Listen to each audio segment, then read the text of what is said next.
Mesdames et messieurs, bonjour et bienvenue sur votre émission Le Grand Oral depuis le studio Ablaye Biochani. C'est un homme qu'on ne présente plus, tant son nom est évocateur.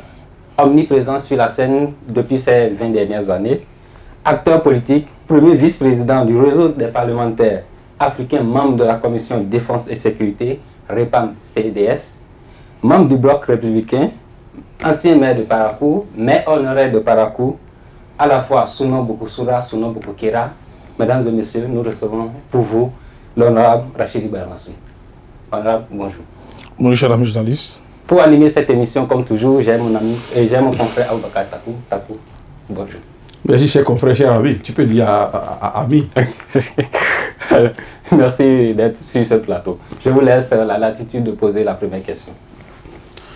Le Rachidi Baramasoui, à l'entame de cette émission, nous a promis que ce sera une masterclass. Et pour ça, il nous a exigé la position debout pour revêtir l'aura du grand oral. Voilà. Alors, je vais vous poser une question. Honorable député, récemment, à votre sortie de remerciement du BR Nali, vous traitez vos collègues députés de l'opposition, en l'occurrence l'LD, non seulement de députés en griffe petits, enfin, par expérience, mais vous recommandez à Boni Yahi de créer une école politique pour leur formation. Pourquoi êtes-vous fondé à le dire, honorable député? Bon, merci beaucoup, monsieur le journaliste, monsieur Takou. Vous savez, avant de revenir à votre question, vous savez, il y a la date de chez moi qui dit la parole du sage qui ne se réalise pas le matin va se réaliser le soir. Vous savez, les gens qui n'ont pas une conviction politique et qui n'ont pas une autosuffisance alimentaire, parfois sont dangereux en politique. Surtout quand ils sont élus accidentellement ou par erreur, ils deviennent un danger pour le peuple. Ils deviennent un danger pour les mandats et ils deviennent même des félons pour la République. C'est dangereux. C'est pour ça, avant d'occuper des fonctions politiques, des fonctions électives, il faut analyser, connaître sur laquelle vous avez à l'Assemblée nationale ou bien à des postes de responsabilité. Vous voyez, je ne suis contre personne, mais en tant qu'animateur de la vie politique, en tant que leader politique, où j'ai déjà accumulé plus de 30 ans d'expérience politique et 20 ans de vie parlementaire, je pense que j'ai suffisamment capitalisé d'expérience et je peux même dire qu'en tant qu'expert politique, je peux donner mon avis politique, des avis motivés. Vous voyez, pour revenir à votre question, M. Takou, j'ai demandé humblement au président du parti, les démocrates, la formation politique parlementaire pour les députés démocrates, pour leur donner des notions élémentaires. Parce que le Parlement, c'est le haut lieu de la politique. Pour mener un débat parlementaire, il faut la maîtrise de notre règlement intérieur. Il faut la maîtrise de la Constitution. Je pense que ça veut dire presque 1 an qu'ils sont à l'Assemblée, mais je pense qu'ils ne veulent pas apprendre. Et c'est pour ça, cette raison, je motive ma déclaration par le fait qu'ils ont déjà échoué 2 fois au Parlement. Premièrement, par rapport à la loi d'amnistie. Deuxièmement, par rapport au rejet du budget. Oui, honorable député, par rapport à la loi d'amnistie, qu'est-ce que vous leur reprochez? Quel aurait été leur comportement qu'ils n'ont pas eu et qui vous pousse à adopter cette posture? Ils ont un comportement embryonnaire, ils ont un comportement adolescent, ils ont un comportement inexpérimenté. Parce que le Parlement, c'est le haut lieu de la politique. Il y a des pratiques parlementaires. Et dans nos jargons parlementaires, la pratique parlementaire vaut une loi. Donc avant d'introduire une loi aussi sensible, la loi d'amnistie, je ne veux pas revenir sur le vocabulaire juridique du mot amnistie. Il faut m'épargner de ça. Mais avant d'introduire une loi aussi sensible, l'expérience politique parlementaire que j'ai voudrait quand même que, même si les autres sont des adolescents, des embryons politiques qui ne comprennent rien, mais il y a au moins mon cher ami et frère, l'honorable Éric Koundété, qui a été vice-président de l'Assemblée nationale. Il y a Akadé, qui est un ancien parlementaire. Donc, la partie parlementaire, les stratégies parlementaires, les combines parlementaires voudraient, avant d'introduire une telle loi, des contacts individuels ou des contacts collectifs. Parce que quand vous prenez la plupart des membres du bureau de l'Assemblée nationale, y compris le président, sont membres des groupes parlementaires. Donc, il devait s'assurer, il devait contacter individuellement les députés en disant attention, nous avons telle loi que nous voulons faire passer. Et c'est après avoir rassuré tout le monde qu'on peut introduire une telle loi. Ils ne l'ont pas fait et j'ai des doutes. En tant que politique, est-ce que effectivement les démocrates veulent effectivement la sortie des soi-disant exilés politiques, des soi-disant détenus politiques? J'ai des doutes. Qu'est-ce qui vous fait dire ça? Éric Koundété n'est pas un novice parlementaire. C'est un espérant. Il y a des pratiques, il y a des dispositions préalables à prendre avant d'introduire une telle loi. Et 28 ne font pas la majorité. Mais Donc, il y a 28 députés démocrates qui ne sont pas majoritaires. Donc, avant d'introduire une telle loi, ils doivent s'assurer quand même qu'ils ont pris tous les contacts. Soit ils font du buzz politique, ou bien du sensationnel politique. Mais honorable, au niveau de la mouvance, vous avez la majorité, mais depuis que l'Assemblée a été, ou bien cette législature a été installée, vous n'avez pas pris cette initiative-là. C'est pour ça qu'ils ont pris ce lead-là, en sachant que du côté de la mouvance, vous ne voulez pas d'une telle loi. Donc il sera facile pour vous, mouvanciers, de dire qu'ils ne veulent pas la liberté pour ces détenus-là. Monsieur le journaliste, il ne faut pas être sourd.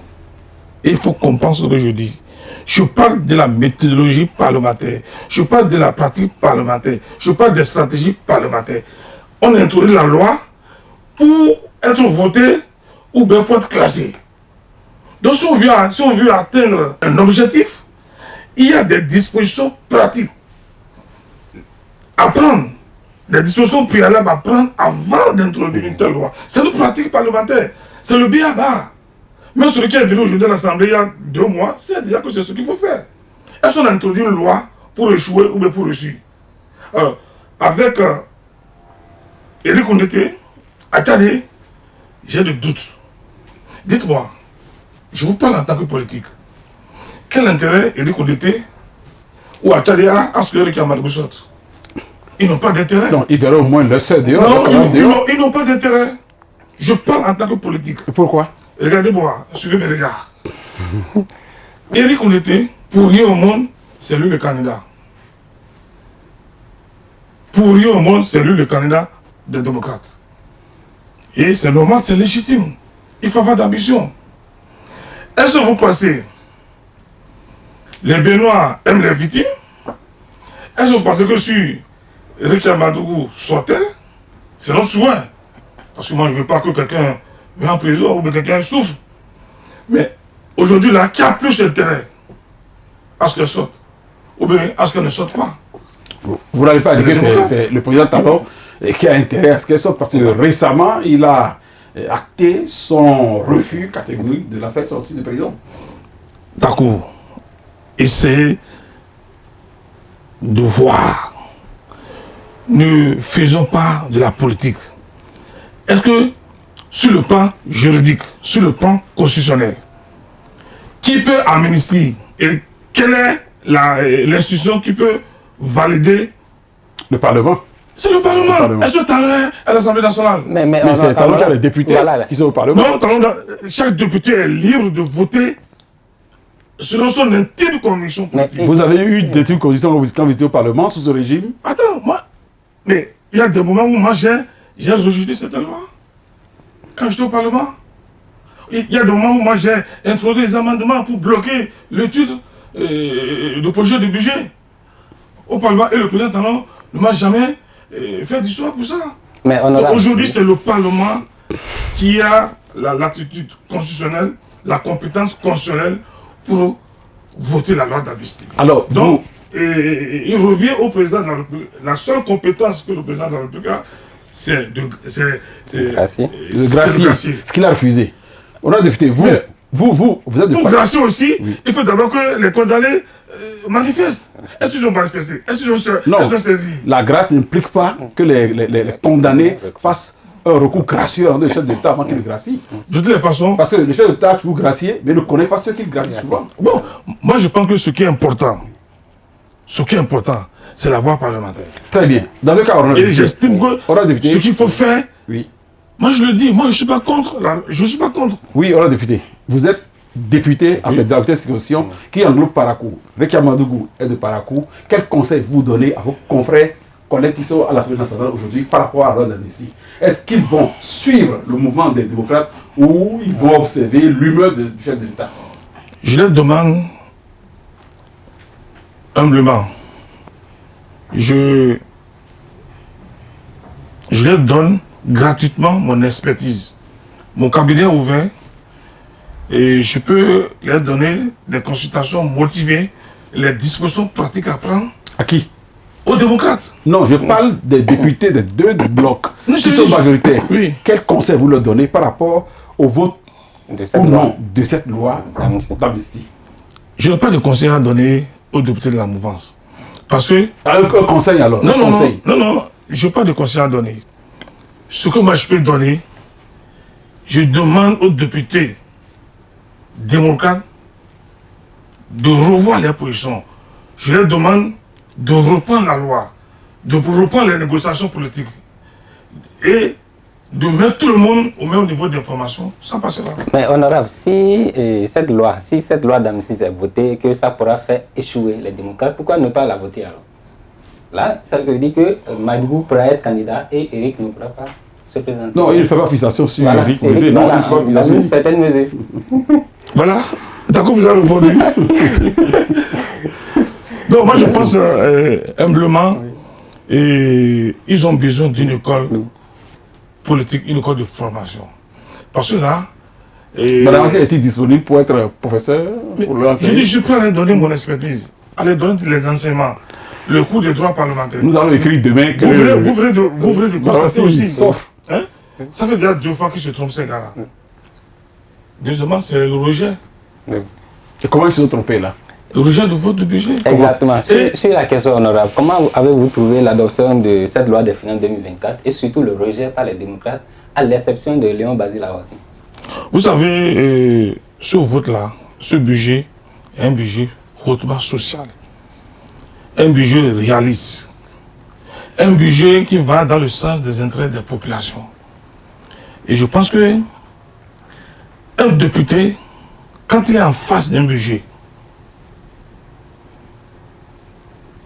son premier réflexe, c'est de voir où se situent les intérêts de mes mandants. Je prends par exemple le cas de la vitesse électorale. Qu'est-ce qui est prévu à Ndali?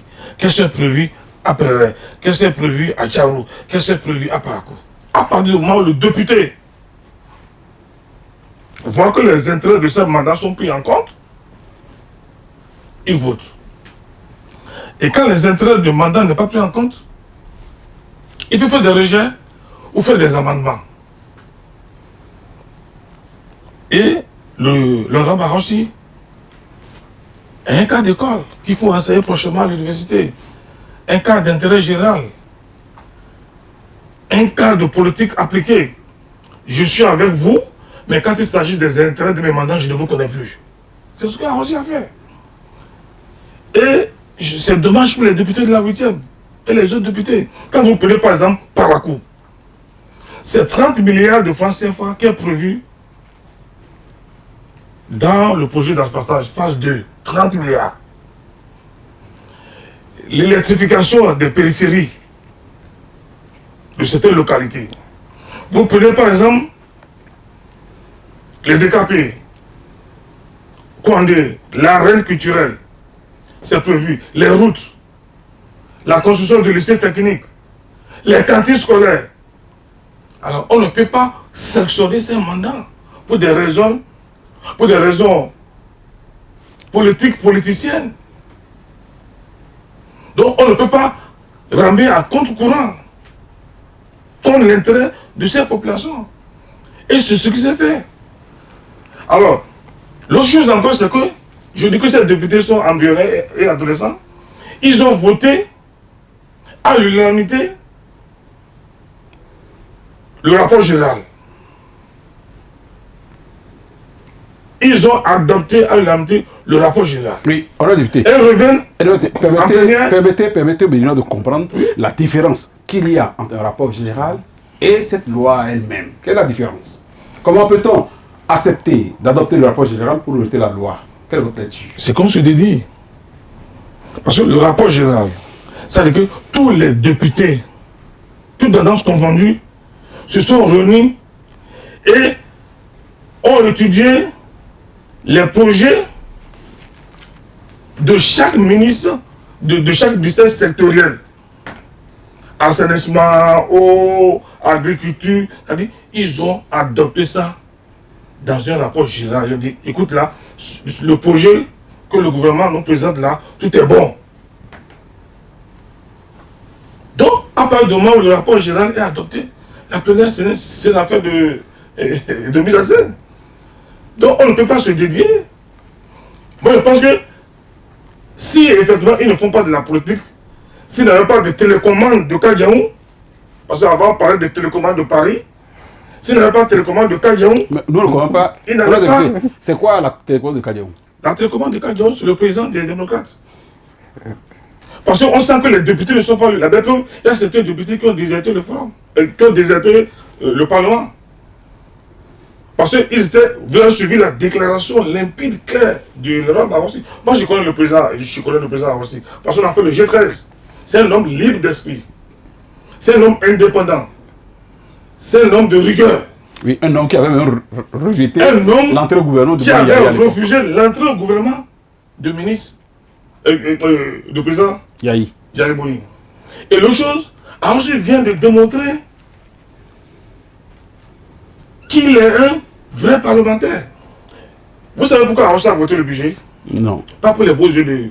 Pardon. Mais c'est lui qui a dirigé la session. Non, je vous dis, on peut diriger la session et voter contre. Non, ce que Arossi vient de démontrer aux députés, rien ne dépasse l'intérêt général de ces mandats. Vous savez, quand vous prenez la route à Tibé et les Bretelles, là, l'eau, tout ça là, c'est des centaines de milliards. Vous pensez qu'Arossi va laisser ça et suivre les consignes du parti? Non. Un parti sans idéologie, un parti sans programme. Le seul programme des démocrates, c'est le rejet systématiquement des projets de développement du président Patrice Talon. Ils n'ont pas autre projet de société. Leur projet de société, tout ne va pas. Alors, c'est quoi la solution alternative? Qu'est-ce qu'ils proposent? Mais nous avons, dans le passé aussi, animé l'opposition. Mais nous avons animé l'opposition de la lucidité. On n'a pas animé l'opposition contre les intérêts de nos mandats. Et c'est pour ça que je dis humblement, il faut une école de formation pour ces députés-là. Justement, honorable, parlant d'école de formation au niveau des démocrates, nous allons aborder le bloc républicain. Quelle est aujourd'hui l'actualité du bloc républicain, puisque ces derniers jours, on vous a vu sur le terrain avec le ministre Adambi et les autres? Le bloc républicain est un parti de masse, un parti de jeunes, dirigé brillamment, intelligemment par son président, le président, le ministre d'État Abdoulaye Biotchané. Et nous avons l'exécutif, nous avons un plan de travail, un plan stratégique d'occupation du travail, et un plan stratégique d'occupation du terrain.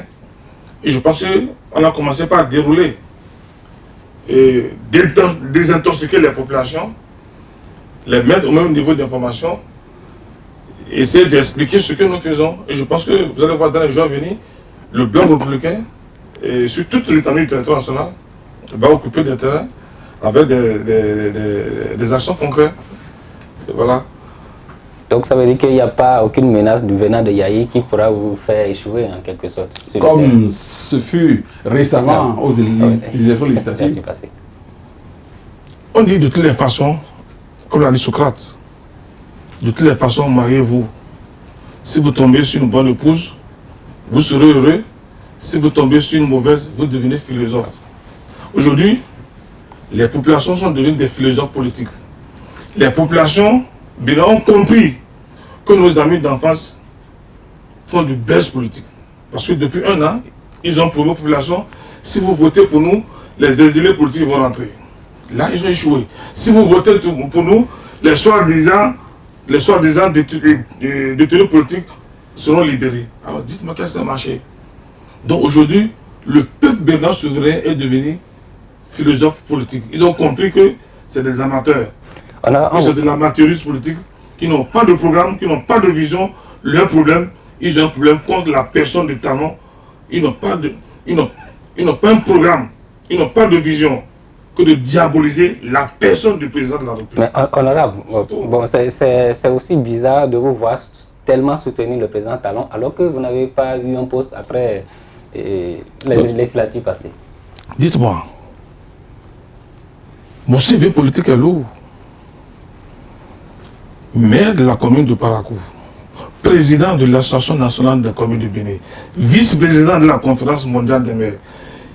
J'ai été président du groupe parlementaire à l'Assemblée nationale. J'ai été président de la commission défense et sécurité. J'ai rayé pendant 20 ans au Parlement. Alors dites-moi, c'est 1 an seulement là qui va me faire tourner la tête. Ça fait à peine 1 an seulement que je suis là. Tout le monde pense que je suis en train de travailler beaucoup. Et c'est vrai, je n'ai plus de fonction politique, mais je continue pas à être un acteur politique. Dites-moi aujourd'hui, qu'est-ce qu'un député fait que je ne peux pas faire aujourd'hui maintenant? Hein? J'occupe le terrain et j'ai ma conviction politique. Et le président Talon me rassure. Il me rassure de par sa manière de diriger l'État, de par sa manière de diriger autrement l'État.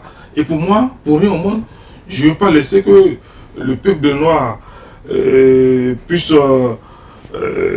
enfin, qu'on essaie de tromper le peuple béninois. Et nous, en tant qu'acteurs politiques, et quand il y a errance en politique, et c'est à nous de ramener la politique à sa place. Oui, alors député, quand vous parlez de l'infécondité de la participation des démocrates aux affaires législatives, ça me rappelle une musique que vous avez toujours jouée. Je vais parler d'une allégorie, l'allégorie de celui qui a la pâte qui devient propriétaire, enfin, celui qui a la farine qui devient propriétaire de la pâte. Permettez à nos téléspectateurs de comprendre un peu cette allégorie. Donc vous êtes le père. Non, vous savez, pendant les élections, les amis d'en face ont tout promis. Ils se sont présentés comme les messies. Ceux-là qui ont la solution à tous les problèmes des Béninoises et des Béninois. Et pour moi, en tant qu'expérimenté politique, j'ai dit non. L'opposition n'a pas un budget. L'opposition n'a pas un gouvernement. Celui qui a la solution, celui qui gère les finances publiques de l'État, celui qui gère les marmites, celui qui a la pâte, c'est celui qui a la farine, qui a la pâte. Vous ne pouvez pas manger la pâte, c'est la farine. Et ça se mais donc les filles, même, oui, t'as joué, où c'est comment? Donc c'est ça la réalité. Donc c'est dans la faute du buzz. Ils n'ont pas de solution. Le chef de l'administration béninoise, celui qui gère aujourd'hui les finances publiques, celui qui gère aujourd'hui le Bénin, qui a la solution. C'est-à-dire, si Talon aujourd'hui dit, je veux transformer toutes les gens comme on est en train de transformer Cotonou, dites-moi, Ne me dites pas, moi aujourd'hui, de suivre une opposition sans lendemain, sans vision, sans boussole. Donc, j'ai fait une démonstration scientifique, politique. Les mots dont souffrent les Béninoises et les Béninois, celui qui a la solution, c'est le président de la République. Il semble que vous ignorez, M. Takou, la puissance d'un régime présidentiel. Il semble que vous ignorez ça. La constitution du 11 décembre 1990 modifiée donne plein de puissance au président de la République, à l'institution président de la République. Est-ce que c'est une bonne Ce n'est pas, ce n'est pas un régime parlementaire. C'est pour ça que j'ai demandé une formation de base aux députés et les démocrates qui confondent le régime présidentiel à un régime parlementaire. Le régime parlementaire, c'est lui qui nomme l'exécutif. C'est lui qui désigne l'exécutif. Donc le Parlement est fort. Mais dans un régime présidentiel, c'est le président de la République qui est fort. Malheureusement, c'est comme ça, notre constitution. Mais dans d'autres pays européens, c'est le Parlement qui est fort. Donc moi je pense que ces gens-là ne connaissent pas la différence entre un régime présidentiel et un régime parlementaire. Parce que quand on est... il pense que c'est le Parlement qui dicte la loi à l'exécutif. Non, c'est l'exécutif qui a son programme d'action de gouvernement, qui oriente son programme, qui décide de la vie de la nation. Le rôle d'un député, ils ignorent le rôle d'un député. Et là, moi je pense qu'il faut les apprendre ça. Le député a pour rôle de voter la loi, de légiférer, de contrôler les actions gouvernementales. Honorable. Alors, donc tout ça, je pense qu'ils ne connaissent pas. Honorable, donc, il faut les apprendre ça. Parlant du rôle des députés, en 2026, nous aurons les élections générales. Pensez-vous pouvoir vous en sortir au regard des reproches qu'on fait à ce régime-là et surtout que le président fait son second mandat? Écoutez, qu'est-ce que vous appelez est-ce que vous pouvez vous en sortir? Nous venons des élections législatives. Il y a une personne démocrate. Je viens. Mais une honte. Normalement, les démocrates ne doivent pas parler. Mais nous sommes avec le peuple. Celui qui a 28 députés et ceux qui ont 82 députés, le peuple avec qui? Dites-moi. Les démocrates, malgré tout ce qu'ils ont dit pendant les campagnes, avec la complicité de quelques organes, ils ont que 28 députés. Et la mouvance. Alors si on doit conserver cet avantage en 2026, je pense que la mouvance l'emportera avec plus de 66%. Honorable député, à votre sortie de remerciement de Ndali, comme je le disais, votre frère, le ministre de l'eau, Samou Adambi, a rassuré les sojaculteurs sur la bonne foi et l'échelle de l'État. Beaucoup de personnes n'ont pas suivi, vous étiez là. En matière d'assurance de l'eau soja, qu'est-ce que vous en dites? Éclairez-nous un peu sur ça. Vous savez, ce qui fait pleurer le propriétaire du champ, c'est ça qui fait rire la pèterie.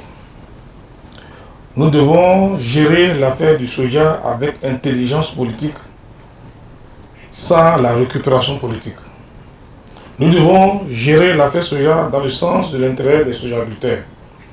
Je pense que nous devons traiter avec les agriculteurs. Je pense que le président de la République, le gouvernement a déjà commencé, a déjà fait le premier pas. Et je pense qu'il faut rester dans cette dynamique et pour qu'on trouve une solution définitive qui va profiter à l'État, mais qui va aussi profiter aux sojaculteurs. Donc, qu'on évite, parce que l'affaire soja, tout le monde en parle.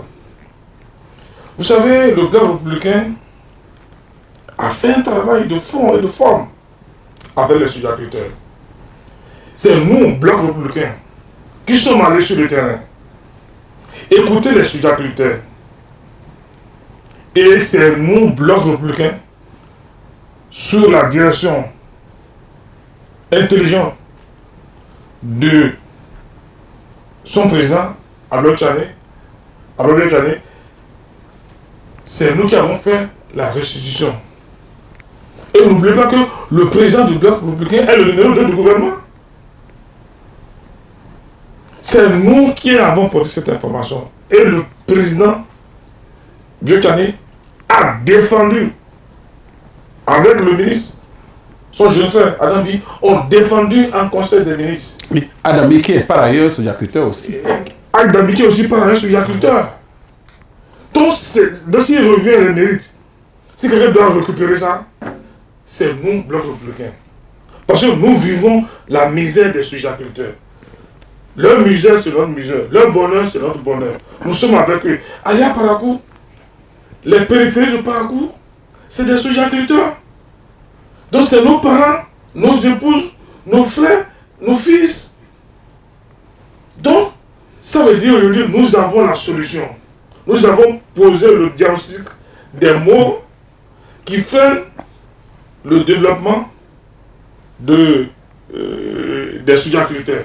Nous avons la solution et moi je pense qu'il faut le gérer en toute intelligence, sans passion. La sortie du soja par le seul canal du port, est-ce que c'est bon, c'est une bonne décision? C'est pour ça que je dis il faut un débat. Et il faut continuer. Le gouvernement a pris des options.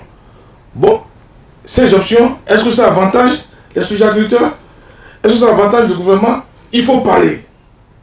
En matière de gestion des conflits, il faut parler, il faut que les deux se parlent, sous-agriculteurs, gouvernement.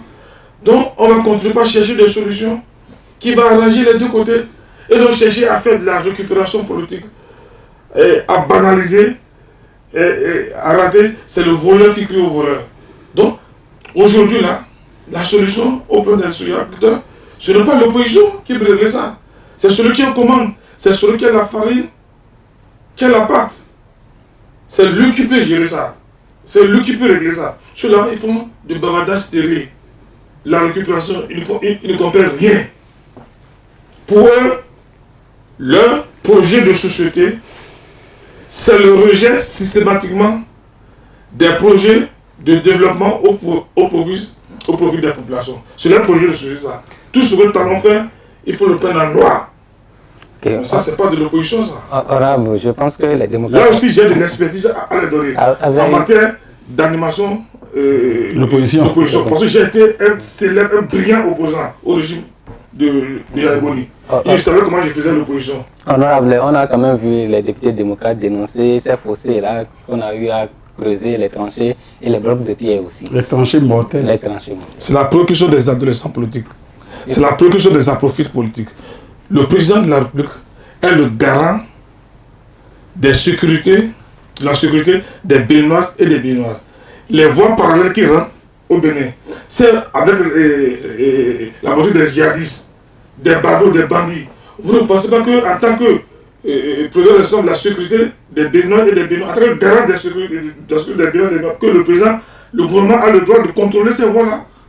Mais quand même, on n'a pas besoin d'être un agrégé en sciences criminelles ou bien en matière de sécurité pour comprendre ça.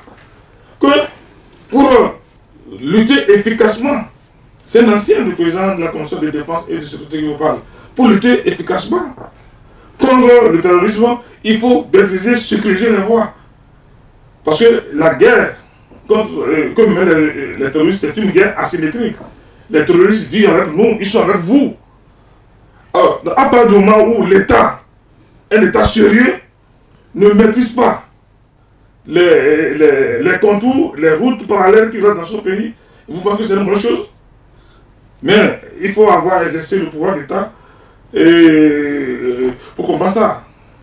Alors, j'espère que du côté de l'insécurité au nord du Bénin, vous apportez votre expertise au niveau du gouvernement. Je vais ajouter pour dire que l'ONU va soutenir récemment, je crois, dans un domaine qui a trait à la sécurité. Si vous pouvez nous rappeler le thème de votre mémoire de soutenance dans le droit à venir. Ça, c'est une surprise. Ça, c'est une surprise. Merci beaucoup. Je continue pas faire des recherches sur le plan national, sur le plan international. J'ai fait des communications tout dernièrement en Côte d'Ivoire, dans le domaine de sécurité, dans le domaine de lutte contre le djihadisme, le terrorisme, tout ça. Je continue. Et la commission que j'avais l'honneur de diriger avait fait un très bon travail. Nous avons nous avons rédigé un rapport et que nous avons donné au gouvernement. Nous avons parcouru les camps militaires, tout ça là. Donc nous avons une idée. Et je pense que je salue au passage le gouvernement qui est en train de mettre en application les recommandations de la commission. Honorable, revenant à l'adoption de la loi des finances 2024, vous avez salué la démarche de l'honorable Rossi. Pourquoi saluer et critiquer les démocrates alors que ce n'est pas une discipline de groupe qui a été respectée? Vous savez, en matière d'intérêt de vos mandats, la notion de discipline de groupe tombe. L'intérêt des mandats prime sur la discipline du groupe. Prenez l'exemple de Parakou. Ça serait le comportement des députés de la 8e, je l'appelle l'inclure parlementaire. Vous comprenez? Quand vous n'allez pas en Parakou, mais Takou, toi tu es tout le temps à Parakou. Les 3 arrondissements de Parakou, les routes sont complètement impraticables. C'est la misère de nos populations. Et puis le gouvernement, dans ce budget-là, c'est 30 milliards qui est prévu pour assainir, pour l'assainissement de la ville de Parakou. 30 milliards.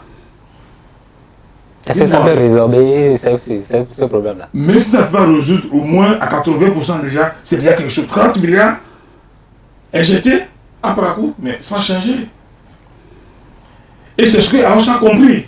Aoussa a dit, en matière d'intérêt de mes mandats, je n'ai plus d'amis. Donc normalement les députés de la 8e, les députés du Borgou, Alebouri, Atakora, Donga, tout ça là, le comportement qu'ils devraient avoir en disant, quand il s'agit des intérêts de nos mandats, la discipline de groupe tombe. Et c'est ce que je leur demande de faire. Je pense qu'on demande aussi à tous les députés, tous blocs confondus, de le faire dans le sens de la loi d'amnistie aussi. Et je demande aux députés de la 8e aujourd'hui là, nous avons des problèmes. Il faut introduire des questions là avec débat. Il y a la route Parakou-Kabor, il y a la route Preren-Niki-Ndali. Mon confrère disait que par rapport à cette logique qui veut qu'en matière d'intérêt des mandats, il faut quitter la discipline du groupe, est-ce que cela peut être observé? Parce que ceux qui sont à l'extérieur, en exil, ce sont aussi vos mandats, vous députés. Les gens en prison sont aussi vos mandats. Est-ce qu'il ne faut pas, au nom de cette culture que vous vous inculquez, faire voter, faire évoluer la loi, le vote de la loi de la 26? Je suis partant et je suis prêt à donner mon expertise. Il faut avoir l'humilité de comprendre. Il faut avoir l'humilité de dire nous ne connaissons pas. Parce que personne dans la science infuse. Personne n'a le monopole du savoir.